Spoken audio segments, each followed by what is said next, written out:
वाली क्लास का। और मेरे प्यारे दोस्तों, मेरी एक बात हमेशा ध्यान रखिएगा, मतलब मैं 2012 में 12 जून 2012 से मैं इस कॉम्पिटिटिव एग्जाम्स की फील्ड को पढ़ा रहा हूं, खासकर एसएससी वाली लाइन को, यानी जनरल कंपटीशन वाली लाइन को, जहां पे बच्चा इंस्पेक्टर तैयार होता है और लाखों बच्चे सिलेक्शन ले चुके हैं। हजारों डिपार्टमेंट जो हैं या हजारों जो वैकेंसी हैं इनके थ्रू, कोई सीपीओ के थ्रू सिलेक्शन लेके गया, कोई दिल्ली पुलिस में सब इंस्पेक्टर बना, कोई कहीं बना, कोई इंस्पेक्टर बना, कोई इनकम टैक्स बना, कोई कहीं बना। तो मैंने 2012 से 12 जून 2012 को मैंने पहली बार पढ़ाना शुरू किया था। तब से मैंने आज तक एक ही चीज महसूस की कि जो बच्चे शुरुआत में बहुत बोला करते थे, यानी जो बच्चे बिल्कुल सामने बैठते थे, जो बहुत होशियार थे, सर 25 ईयर हो गया आपका, गधे 2012 से अब तक 25 साल कैसे हो गए, तेरा तो गणा ही कमजोर है, मैथ नहीं थे तो गिनती घटिया है गधे। तो कहानी ये है, पढ़ा मैं बहुत सालों से रहा हूं, लेकिन इस फील्ड को मैं 2012 से पढ़ा रहा हूं। तो मैंने देखा कि जो बच्चे क्लास में बहुत ज्यादा बोलते थे, क्योंकि ऑफलाइन पढ़ाते थे, ऑनलाइन तो हमने 2020 में ही पढ़ाना शुरू किया है। कैरेबिल 2019 में पहली बार ऑनलाइन बैचेज आए, तो मैं ये देखता था जो बच्चे होशियार रहते थे, बहुत ब्रिलियंट होते थे, वो शुरुआत में क्लासों में बहुत बोला करते थे, आगे से आगे बढ़ चढ़ के बोलते थे, खूब धड़ाधड़ बोलते थे, सवाल बोलो तुरंत आंसर देते थे। लेकिन आप विश्वास मानिए, जब 3 महीने 4 महीने 5-6 महीने कोचिंग के बीतते थे, तो धीरे धीरे क्या होता था, वो गुब्बारे की हवा निकलती रहती थी, निकलती रहती थी, निकलती रहती थी, निकलती रहती थी, निकलती रहती थी। और एक सर्टेन टाइम के बाद वो बच्चे मिलते थे, हाँ भाई क्या कर रहा है सर, कोचिंग कर रहा हूँ, कहाँ पे सर, अब फलां टीचर के पास कर रहा हूँ, उससे पहले सर उस टीचर के पास कर रहा हूँ। भाई कर क्या रहा है तू, 2-2 साल से कोचिंग ले रहा है, तेरा सिलेक्शन नहीं हुआ। अबे टीचरों में कमी नहीं, तेरे में कमी है भाई, तो इस बात को समझ है। और वहीं पे मैं ऐसे बच्चों को देखता था जो शांति रहते थे, ना फालतू मतलब आंसर फेंका करते थे, ना बहुत होशियार थे, ना बहुत कमजोर थे, बस डेली का काम डेली कर लिया करते थे। मेरे प्यारे बच्चों, मैंने जीवन में ऐसा एक सिंगल बच्चा नहीं देखा जिसने डेली का काम अगर डेली किया है और उसका सिलेक्शन ना हुआ। आज तक एक सिंगल बच्चा ऐसा नहीं मिला। आपको बहुत ज्यादा मेहनत करने की जरूरत नहीं है, दिन रात इसमें लगाने की जरूरत नहीं है कि आप पूरी दिन रात इसमें लग जाओ और बहुत मेहनत करें, बहुत मेहनत करें, बहुत मेहनत करें, 24 घंटे में मोदी जी की तरह 26 घंटे आप काम कर लें, सॉरी मतलब 16 घंटे काम कर लें या 22 घंटे काम कर लें या 20 घंटे पढ़ लें, ऐसा बिल्कुल भी जरूरत नहीं है।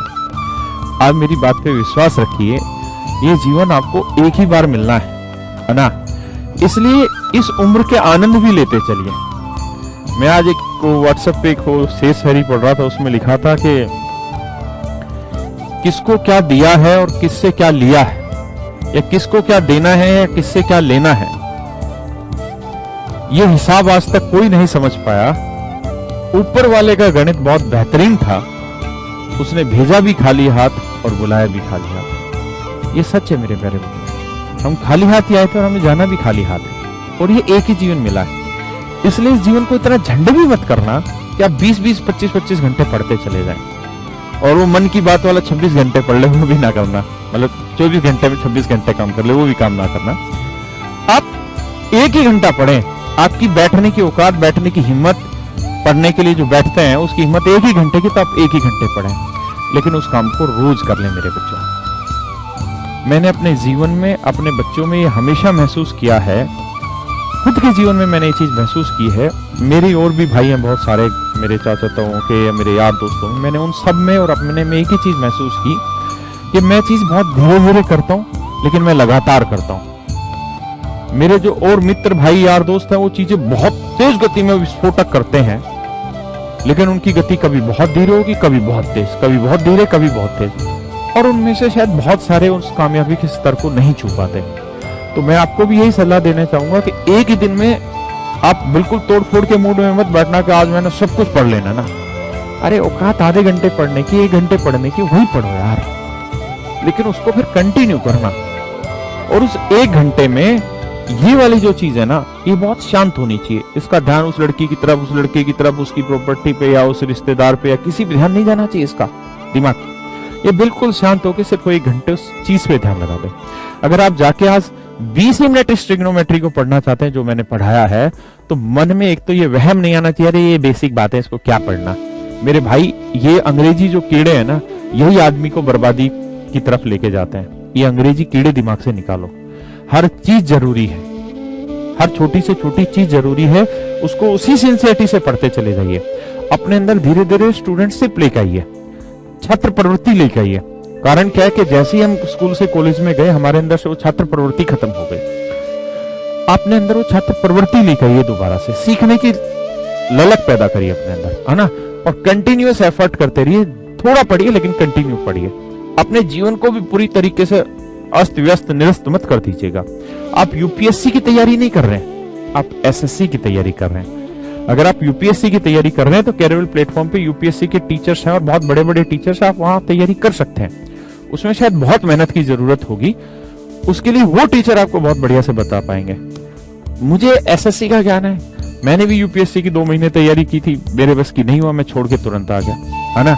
तो इसलिए मैं उस चीज की सलाह आपको दे ही नहीं सकता जिस रास्ते पे मैं, मेरी खुद की जाने की औकात नहीं हुई। मैं इस चीज की सलाह आपको दे सकता हूं, क्योंकि जिस मंजिल पे आप जाना चाह रहे हैं, जिस रास्ते पर आप जाना चाह रहे हैं, जो इंस्पेक्टर आप बनना चाहते हैं, वो मैं 2013-14 में बन के छोड़ के आ चुका हूं, एक्साइज इंस्पेक्टर, है ना। तो जो मंजिल आप पाना चाहते हैं वहां मैं पहुंच चुका हूं, यानी मैंने उस रास्ते के कांटे भी देखे हैं और उसके बाद जो फूल मिलते हैं वो भी देखे हैं। तो मैं उसके लिए आपको प्रॉपर गाइड कर पाऊंगा और कर सकता हूं, तो इसीलिए मैं उसी के लिए गाइड कर रहा हूं।